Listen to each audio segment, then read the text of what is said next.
Welcome to Sasquatch Island. Thomas Seawood here, sitting on top of the Kwakwaka'wakw. My friend's yacht. Went out with his family.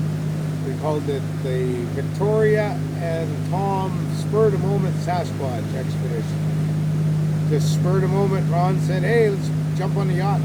Weather looks good. Let's go for a cruise." Actually, didn't even really know where we were going to go when we first left, other than we were going to leave Campbell River. There was talk of going north into Desolation Sound. There was talk of going south, and also talk of coming up where we ended up, to the northwest. We came up through Seymour Narrows, north of Campbell River, stopped in Small Inlet for the night. That's where we had activity in the past, as I've shared with you.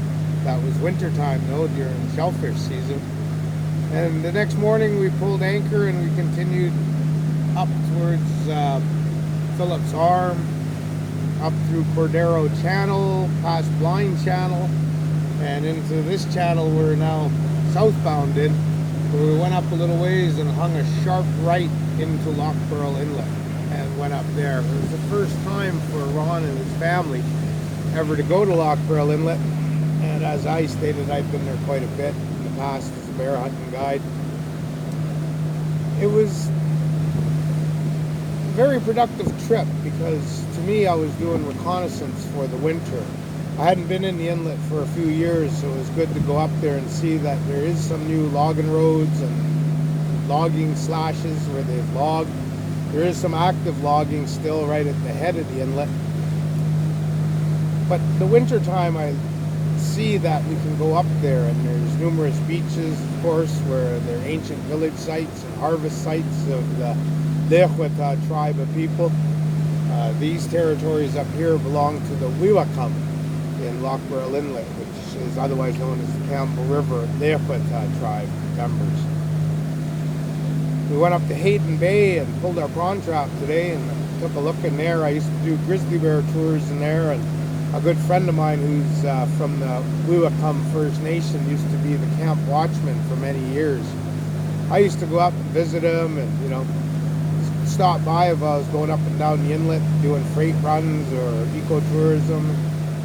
Just always chit-chat about him. He was, living out here year-round. He had a lot of activity with wildlife, but he was pretty guarded when he spoke about Sasquatch. But I know darn well he had some encounters, he just didn't want to share them.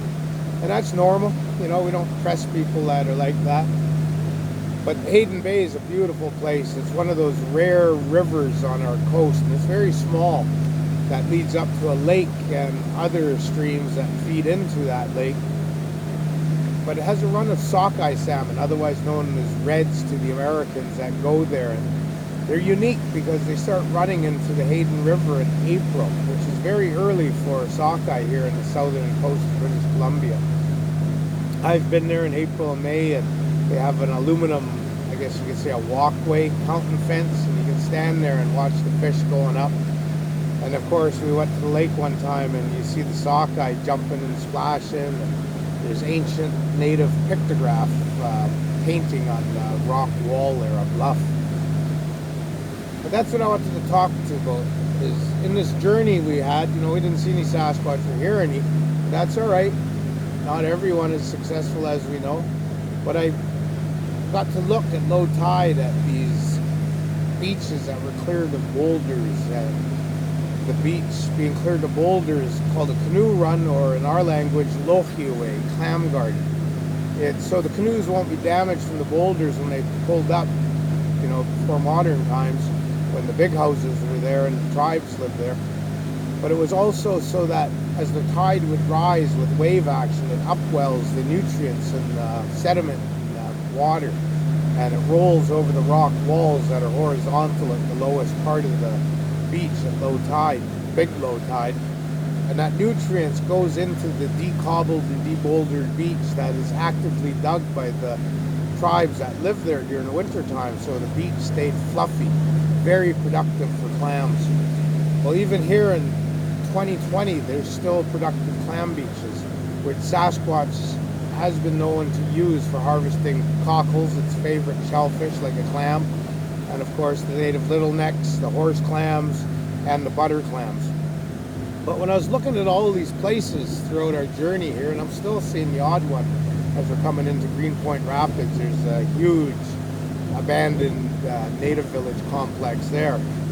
I was reminded that for thousands of years, the First Nations would have their big houses, and during the winter ceremonies called potlatch, they would invite their neighbors and other tribes to come participate in these memorial potlatches, joining a family in wedding potlatches and feasts that were held for other reasons.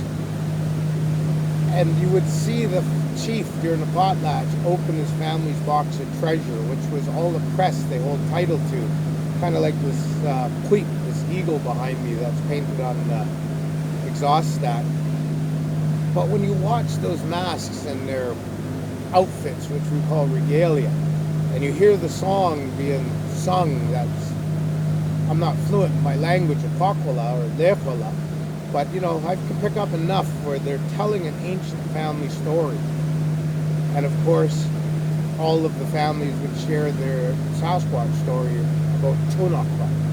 And it must have been amazing back here in the Kwakwaka'wakw and Dzoonakwa territories, and for that matter, from the mouth of the Columbia all the way up to the start of the Aleutian Islands, all of the different tribal groups, when they would bring their regalia to life in dance and song.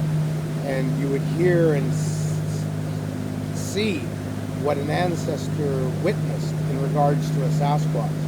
And even to this day, if you're lucky to go to a potlatch or a First Nation or an American Indian tribe family shares with you their dances, you will see their interpretations of Sasquatch Bigfoot.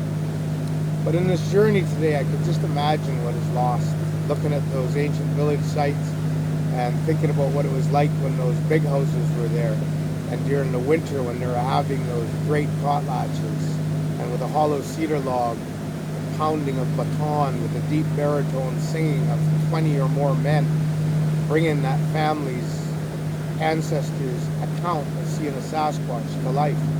And of course, that's where we get the interpretation where some Sasquatches had baskets on their backs, others had sacks that were woven from wood fiber like spruce root or cedar bark, red and yellow. And others talk about, and you see it to this day, where the baby Sasquatch is hanging onto the back of the Dzoonakwa mother as it comes onto the dance floor. Hundreds of different families to this day make up the Kwakwaka'wakw and Dzoonakwa nation. And to this day, we get to go to their potlatches when they host them. Now with COVID in 2020, I don't think we'll see any this winter, but you know, they'll start again. Things can't last forever, especially a COVID-19 virus. But you'll be able to see those ancient stories come to life. And what it must have been like for thousands of years in my people's traditional territory, just north of here, up in the Broughton Archipelago, just north of Alert Bay and Telegraph Cove, Fort McNeil, and all the way down here, just north of Campbell River. And all the inlets, bays, channels, islands, you know, right from the Brooks Peninsula on the west coast of Vancouver Island's northwest tip, across to in between Rivers and Smith's Inlet, all the way down the mainland to just north of Butte Inlet down here, and across the Sailor Sea to, I guess you could say, Comox, which is on Vancouver Island's central eastern side. Everything within and the south is of that part I just told you about is the Dzoonakwa tribes, made up of the Wewakai, Wewakam, Comox, Quika, and north of them and Sayward North, you have the Kwakwaka'wakw tribes, Klawatsis, Mumtigila, Mamliaka, my tribe, and Kwakwaka'wakw, Jawadenoch from up in Kinkum, you know, where The Owl Called My Name was written about that book, and of course was made into a movie.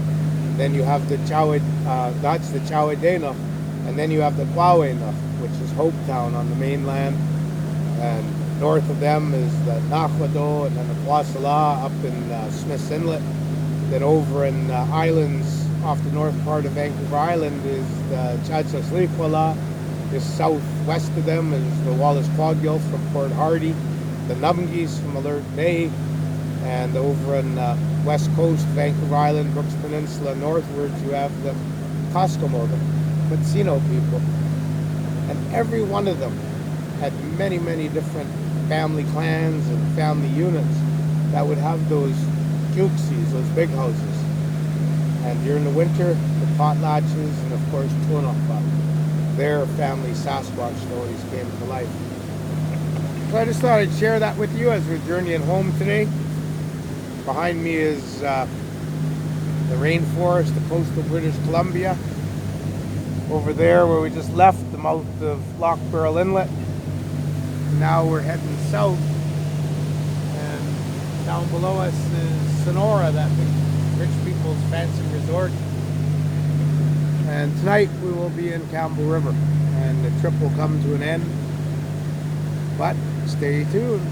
There's many more trips. Ron's talking about a winter trip, well, clam digging and harvesting prawns and other things, and of course Sasquatch investigating. So stay tuned with Sasquatch Island, Facebook, YouTube, and we have enough video now that Victoria is going to be busy, our producer, doing editing, and soon our documentaries will come out. She decided today, instead of a series for television, she wants to do a documentary. I leave it up to her and her capable hands and her understanding of all that. Me, I don't know all that stuff. I'm just the guy who sits in front of the camera and shares with you my knowledge, experience, and my encounters with Sasquatch Bigfoot. I thank you very much for listening. Stay tuned. More to come with Sasquatch Island. Don't forget to hit that share button on Facebook so others know about it. And I'll be heading down to the United States here for 3 weeks, leading into the mid-September. Then I'm going to come back to Vancouver Island and jump on my commercial salmon seine boat and go back fishing the fall fisheries for chum salmon, otherwise known as dog salmon. We'll be up in northern Johnson Straits. You never know, we might end up on the west coast of Vancouver Island and other places like Bella Bella. But time will tell. But as I journey, along shall come my video equipment, and I shall be doing like I've been doing so far, sharing you these video casts. So stick around and be safe out there in your investigations. Thank you very much. Sasquatch Island, over and out.